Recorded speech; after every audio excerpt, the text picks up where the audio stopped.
Janasena party అధ్యక్షులు ఆంధ్రప్రదేశ్ రాష్ట్ర ఉప ముఖ్యమంత్రి మనందరి నాయకుడు గౌరవనీయులు పవన్ కళ్యాణ్ గారికి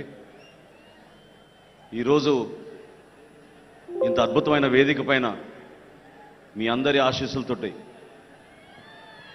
వేదికను అలంకరించిన గౌరవ మంత్రివర్యులు, గౌరవ పార్లమెంట్ సభ్యులు, గౌరవ శాసన మండలి సభ్యులు, గౌరవ శాసనసభ్యులు, అదేవిధంగా పార్టీ కోసం అహర్నిశలు కృషి చేసిన మన జనసేన పార్టీ నాయకులు, మా అందరికన్నా మీరు ఈ కార్యక్రమం ఈరోజు జరుగుతోందంటే మీ వల్లనే. మీరు ఏ విధంగా మాకు ధైర్యం నింపారో, ఏ విధంగా మాతోటి నడిచారో, ఏ విధంగా పవన్ కళ్యాణ్ గారి నాయకత్వాన్ని మీరు నమ్మి మమ్మల్ని అందరినీ కూడా మీరు ముందుకు తీసుకొచ్చారో దానికోసమే ఈ సభ. ఇది పవన్ కళ్యాణ్ గారికి కృతజ్ఞత చెప్పాలి, పిఠాపురం ప్రజలకి కృతజ్ఞత చెప్పాలి, మన జన సైనికులకి, వీర మహిళలకి కృతజ్ఞత చెప్పుకోవాల్సిన సందర్భం ఇది. 11 సంవత్సరాలు పూర్తయినాయి, 12వ సంవత్సరంలోకి అడుగు పెడుతున్నాం. చాలా కష్టమైన ప్రయాణం, అనేక అవమానాలు, అనుమానాలు, సమయం సందర్భం లేకుండా మన నాయకుడిని అనేక సందర్భాల్లో ఇబ్బంది పెట్టిన రోజులు మనం మర్చిపోలేం. ప్రతి ఒక్కరిని గౌరవించారు ఆయన. తనతో పాటు నిలబడి ప్రయాణం చేసిన ప్రతి ఒక్కరిని గౌరవించారు. కొంతమంది నిలబెట్టుకోలేకపోయారు. కానీ ఒక నమ్మకంతో ఈ ప్రస్థానం పవన్ కళ్యాణ్ గారితో చేసేది మనం మన రాష్ట్రం కోసం, మన ప్రజల కోసం, మన బిడ్డల భవిష్యత్తు కోసం అని నమ్ముకున్న ప్రతి ఒక్కరు కూడా ఈ రోజున ఇంత అద్భుతంగా మీ ముందున్నాం. అసలు ఈ పార్టీ ఏంటి అన్న వాళ్ళు ఈ రోజున ఇదిరా పార్టీ అంటే అనే లెక్కకి ఈరోజు జనసేన పార్టీ ఎదిగింది. దాని వెనక కష్టపడి జెండా మోసిన మన జన సైనికులు, సొంత కుటుంబంలో కూడా అనేక సందర్భాల్లో 500 రూపాయలు క్రియాశీలక సభ్యత్వం కట్టాం అని చెప్పడానికి కూడా పాపం ఇబ్బంది పడి ఆర్థికంగా నిలబడలేని వ్యక్తులు కూడా పార్టీకి నిలబడ్డారు. మర్చిపోలేని సంఘటనలు, మర్చిపోలేని కార్యక్రమాలు. జనసేన పార్టీ మాత్రం ఎప్పుడు కూడా ప్రజల పక్షాన నిలబడింది, మీకోసం నిలబడింది. పవన్ కళ్యాణ్ గారు ఒకటే మాట అన్నారు, 2017-18 సమయంలో నేను పార్టీలో చేరే సందర్భంలో అసలు మన భవిష్యత్ ఏంటి అని అనుకున్నప్పుడు పదవుల గురించి కాదు మేము మాట్లాడింది.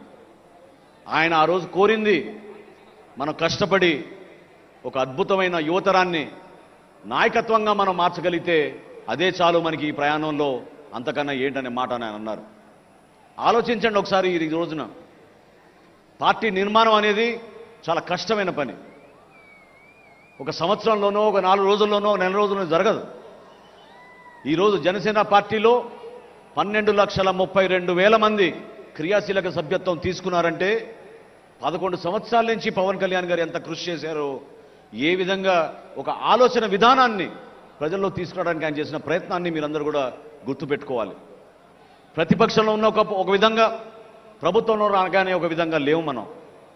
అదే మన నిజాయితీ. ప్రతిపక్షంలో ఉన్నప్పుడు రోడ్ల గురించి మనం పోరాటం చేశాం, రోడ్లపైన ఉన్న దుస్థితి గురించి పోరాటం చేశాం. గుడ్ మార్నింగ్ సీఎం సార్ అనే కార్యక్రమం ఎందుకు చేశాం? ప్రజలు పడుతున్న ఇబ్బందుల గురించి మనం ఆ రోజు మాట్లాడాం.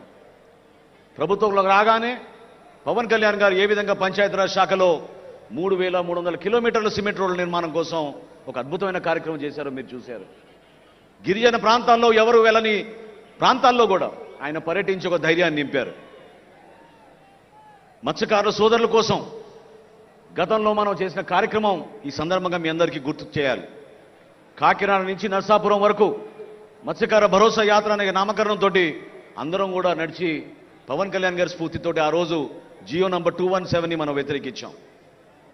అధికారం కోల్పోయినా 2019లో అసలు మనకి భవిష్యత్తు ఉందా అని ప్రశ్నించిన రోజుల్లో 6 నెలల్లోనే మనం భవన నిర్మాణ కార్మికుల కోసం మనం వాళ్ళకి బలం ఇచ్చాం. పవన్ కళ్యాణ్ గారు ఆ రోజున విశాఖపట్నంలో లాంగ్ మార్చ్ కార్యక్రమం నిర్వహించినప్పుడు ఎక్కడి నుంచి వచ్చారో కానీ లక్షల్లో జనం వచ్చి ఆ రోజు ఆయనకి అండగా నిలబడ్డారు. ఆ కార్యక్రమం ద్వారా డొక్కా సీతమ్మ గారి స్ఫూర్తిని రాష్ట్ర వ్యాప్తంగా ప్రతి ఒక్కరికి పవన్ కళ్యాణ్ గారు అందించారు. జన సైనికులు పిలిపించారు. భవన నిర్మాణ కార్మికులు ఎవరు కూడా ఆకలితో ఉండకూడదు, వాళ్ళకి మీరందరూ కూడా కలిసికట్టుగా ప్రతిరోజు వాళ్ళకి భోజనాలు ఏర్పాటు చేయండి ఒక 3 రోజుల వరకు అంటే మన జన సైనికులు 3 రోజులు కాదు కదా 5 రోజులు వారం రోజుల వరకు కూడా రాష్ట్ర వ్యాప్తంగా అద్భుతమైన కార్యక్రమం చేశాం. కోవిడ్ సందర్భాల్లో మనం చేసిన కార్యక్రమాలు మీ అందరికీ తెలుసు. ఈ విషయాలు ఎందుకు గుర్తు చేయాలంటే ఈ ప్రస్థానం సామాన్యమైన ప్రస్థానం కాదు. ప్రతి సందర్భంలో ప్రతి అడుగులో కూడా అనుమానాలు అవమానాలు ఎదుర్కొంటూ ఒక పట్టుదలతోటి ప్రజల కోసమే మనం వచ్చాం, రాష్ట్రం కోసమే మనం వచ్చాం, దేశం కోసం మనం పనిచేద్దామనే నినాదంతో పవన్ కళ్యాణ్ గారు మనం నడిపించారు. రైతుల కోసం మండపేటలోనూ కాకినాడలోనూ ఆ రోజు దీక్షలు చేశాం. ప్రభుత్వానికి అందించిన ధాన్యం ఎప్పుడైతే వాళ్ళు కనీసం డబ్బులు కూడా చెల్లించలేదో, గిట్టుబాటు ధరాన్ని కూడా మోసం చేశారో, దళాలను ఉపయోగించుకుని వైఎస్ఆర్సీపీ ప్రభుత్వానికి నచ్చిన మిల్లులకే తరలించిన విషయం ఆ రోజు పవన్ కళ్యాణ్ గారి దృష్టికి ఎంతో ఆవేదనతోటి రైతులు తీసుకొచ్చారు.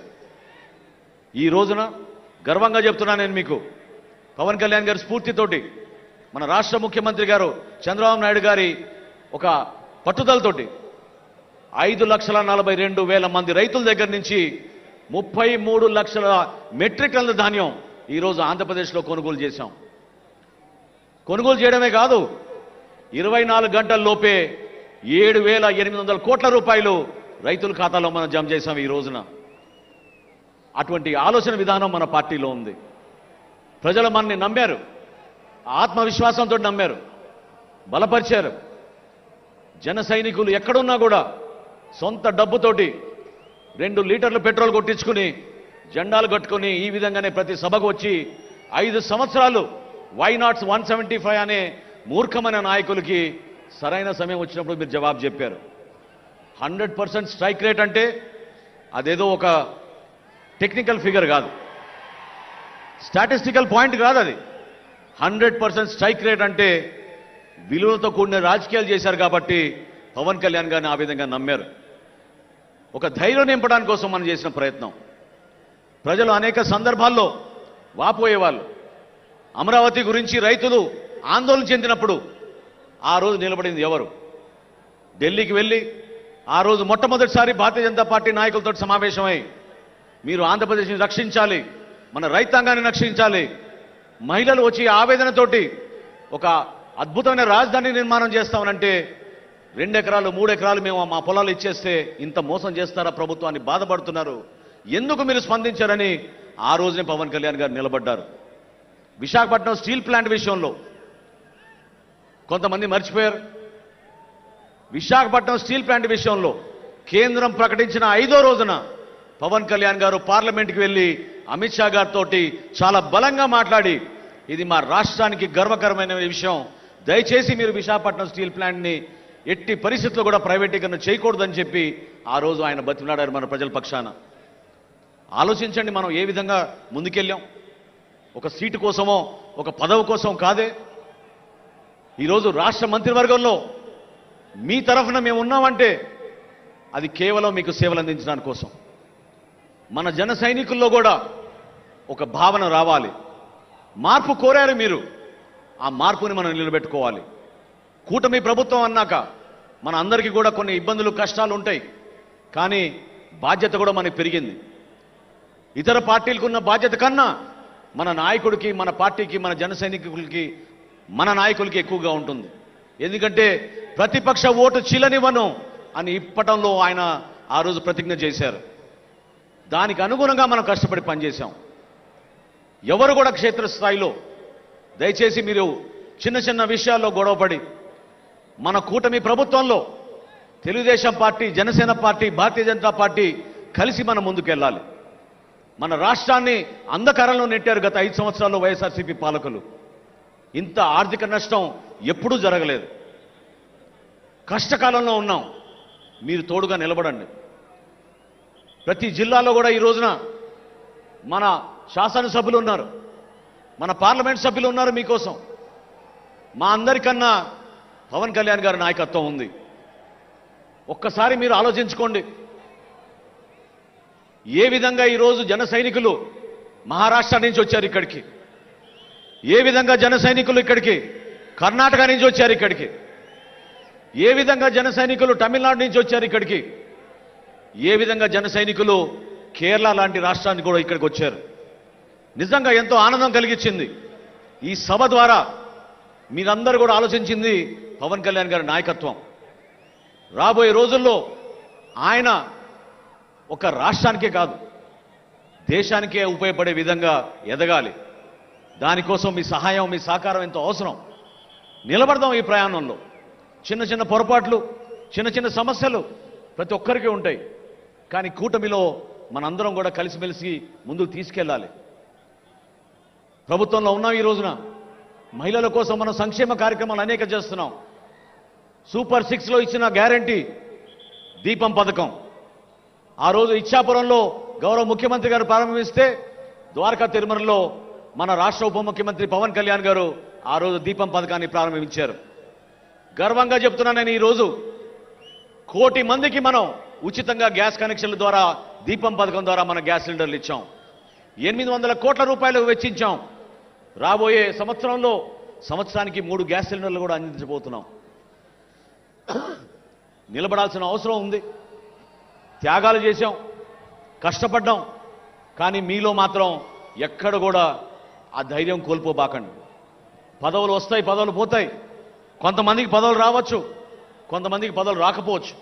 కానీ మీరు నిలబడింది పవన్ కళ్యాణ్ గారికి ఈ కష్టమైన ప్రస్థానంలో ఎప్పుడు ఎక్కడ ఏ సందర్భంలో సరే మేమున్నాం అన్నా మీతోటని నిలబడింది మన జన సైనికులు. వాళ్ళ గురించే మనం చేసుకునే ఈ సభ. ఆలోచిద్దాం. రాబోయే రోజుల్లో ఒక చక్కటి ప్రణాళిక, పార్టీ నిర్మాణం చేసుకుందాం. ప్రభుత్వంలో మన భాగస్వాములుగా ఉన్నాం కాబట్టి ఏ కార్యక్రమమైనా సరే ఇది మన సొంతం అని మీరు భావించుకోవాలి. నేను మరొక్కసారి కోరుతున్నాను ఈ వేదిక ద్వారా మన జన సైనికుల్ని, వీర మహిళల్ని మీరు దయచేసి ప్రభుత్వ అధికారులతోటి మీరు కలిసి పనిచేయండి. ఎవరైతే లబ్ధిదారులు ఉన్నారో ఆ లబ్ధిదారులు మీరు గుర్తించండి. వాళ్ళకి న్యాయం జరిగే విధంగా, వాళ్ళకి ప్రభుత్వ పథకాలు అందే విధంగా మీరు కూటమిలో మీరు ఆ బాధ్యత తీసుకోవాలి. అంతేగాని ఎన్నికలు అయిపోయినాయి కదా, 100% స్ట్రైక్ రేట్ వచ్చేసింది కదా అంటే కాదు. నమ్ముకున్నారు మన ప్రజలు. మన ద్వారా మంచి కార్యక్రమాలు జరుగుతాయని నమ్ముకున్నారు. ఆ కార్యక్రమాలు మీరు నిలబెట్టండి. జనసేన పార్టీ ఎప్పుడు ప్రజల పక్షాన నిలబడుతుంది, ఎప్పుడు కూడా సామాన్యుల కోసమే నిలబడుతుంది. ప్రశ్నించే పార్టీ కాస్త ఈరోజు సమస్యల పరిష్కారం కోసం పార్టీగా మనం మారాం. నిలబడదాం మనం దానికోసం. ప్రతి గ్రామంలో కూడా మీరు కలిసి పనిచేయండి. ఏ వార్డులో కానీ, ఏ కార్పొరేటర్లు అయినా సరే, ఏ కౌన్సిలర్ అయినా సరే, ఏ ఎంపీటీసీ అయినా సరే మీరు చేయాల్సిన కార్యక్రమం ప్రజల కోసం. ఈ ప్రయాణంలో చాలామంది జన సైనికులు పాపం ఈరోజు ఇక్కడ ఉంటే ఎంతో ఆనందించేవాళ్ళు వాళ్ళ సభ చూసి. 463 జన సైనికులు వాళ్ళ ప్రాణాలు కోల్పోయారు. ఎంతో బాధ కలిగించింది. చాలామంది ఇంటికి వెళ్ళి ఆ కుటుంబాలని పరామర్శించి పవన్ కళ్యాణ్ గారు చేతుల మీదుగా ఇచ్చిన 5 లక్షల రూపాయల చెక్కుల్ని వాళ్ళకి అందించాం. ఆ 463 జన సైనికులకి మన ఈ సభ ద్వారా వారి కుటుంబానికి ఒక భరోసా కల్పించే విధంగా, వాళ్ళ బిడ్డలకు ఒక మంచి భవిష్యత్తు ఉండే విధంగా మనందరం కూడా కలిసి ఉండాలి. వాళ్ళ ఆత్మకు శాంతి చేకూరాలని మనందరం కూడా ఈ సందర్భంగా ఆలోచించాలి. అదేవిధంగా పిఠాపురం ప్రజలకి, తూర్పుగోదావరి జిల్లా నాయకులకు మీరందరూ కూడా సహనంతో, సమన్వయంతో కలిసి మనం ముందుకెళ్ళాలి. ఇది ఒక బాధ్యత. మనం ఏ అడుగు వేసినా కూడా అది పవన్ కళ్యాణ్ గారి పైన పడుతుంది. నిలబడదాం, ప్రజల కోసమే నిలబడదాం. మనం చేసే ఏ కార్యక్రమం సరే నిజాయితీగా మన ప్రజల కోసం, మన రాష్ట్రం కోసం అనే ఆలోచనతో ముందుకెళ్దాం. ఎంతోమంది ఈ కార్యక్రమం విజయవంతం అవడానికి కోసం కృషి చేశారు. జయకేతనం అంటే మరొకసారి మనకు ఆ ధైర్యం నింపే విధంగా, మరొకసారి మనలో ఆ ఎనర్జీ నింపే విధంగా, జన సైనికుడు అంటే సామాన్యుడు కాదు.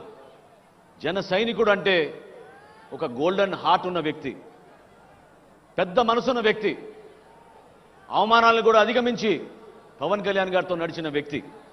అటువంటి వ్యక్తుల్ని మన అందరం కూడా ఈ సందర్భంగా గౌరవించుకుంటూ, ఈ సభ నిర్వహణలో చాలామంది మన నాయకులు కష్టపడి పనిచేశారు. 14 కమిటీలు వేశాం.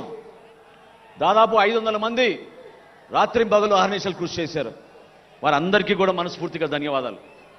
అదేవిధంగా మనం ఈరోజు ఈ స్థలంలో నిర్వహించుకుంటున్నామంటే ఆ స్థలదాత వారి కుటుంబ సభ్యులకి సహకరించినందుకు, ఇంత అద్భుతమైన సభ మనం నిర్వహించుకుంటున్నందుకు ప్రత్యేకంగా వారికి ధన్యవాదాలు. ఈ ప్రాంత చరిత్ర గురించి పవన్ కళ్యాణ్ గారు ఖచ్చితంగా మన భావితరాలకు చెప్పమన్నారు. అందుకోసమే 3 ద్వారాలు మనం ఏర్పాటు చేశాం.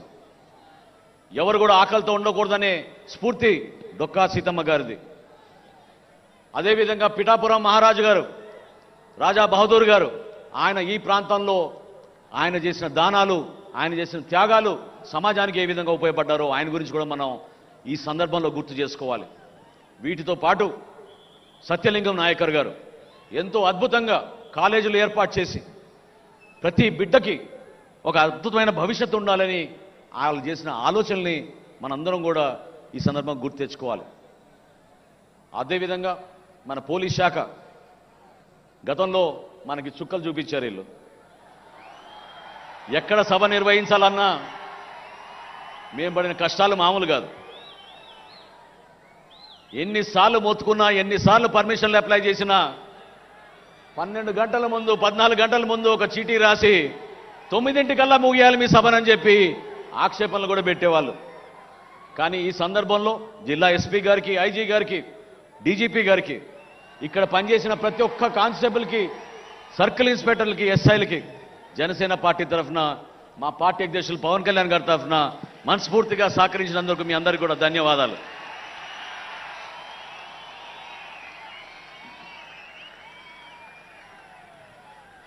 ఈ కష్టకాలంలో మనతో పాటు నిలబడిన మన వాలంటీర్స్, ఇందాక చూశారు మీరు ఏ విధంగా వాళ్ళు నిలబడ్డారు. జనసేన పార్టీ ఈరోజు మీటింగ్లు జరుపుకుంటున్నారు.